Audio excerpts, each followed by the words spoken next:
August 19న సమగ్ర కుటుంబ survey కార్యక్రమం చేపట్టాలని తెలంగాణ ప్రభుత్వం నిర్ణయించింది. ఇంటింటి సర్వే పత్రంలో ప్రజల ఆర్థిక, సామాజిక స్థితిగతులు నమోదు చేయాలని సీఎం కేసీఆర్ అధికారులకు సూచించారు. ఆ రోజున ప్రభుత్వ సెలవు దినంగా ప్రకటిస్తామన్నారు. సర్వే పత్రం నమూనా ఇలా ఉండబోతోంది. విభాగం ఏలో పేరు, చిరునామా ఉంటాయి. విభాగం బిలో కుటుంబ వివరాలు, మతం, సామాజిక వర్గం, రేషన్ కార్డు, బ్యాంకు ఖాతా వివరాల నమోదు. విభాగం సిలో కుటుంబ సభ్యుల వివరాలు, పుట్టిన తేదీ, విద్యార్హతలు, ఉపాధి పొందుతున్న తీరు, ఆధార్ నెంబర్, పెన్షన్దారుల వివరాలు. విభాగం డిలో సొంత ఇల్లు, అద్దె ఇల్లు, పక్కా ఇల్లు, గుడిసె, ఇంటిలోని గదులు తదితర అంశాల నమోదు ఉంటుంది. విభాగం ఈలో ఇంటికి ఉన్న విద్యుత్ సౌకర్యం వివరాల సేకరణ.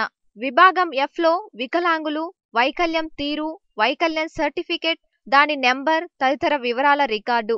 విభాగం హెచ్లో వ్యవసాయ భూమి వివరాలు, వంశపారంపర్య భూములు, కొనుగోలు చేసిన వ్యవసాయ భూమి, అసైన్డ్ భూమి, శిఖం పట్ట, కౌలుకు సంబంధించిన వివరాల రికార్డు. విభాగం ఐలో పశు సంపద వివరాల నమోదు.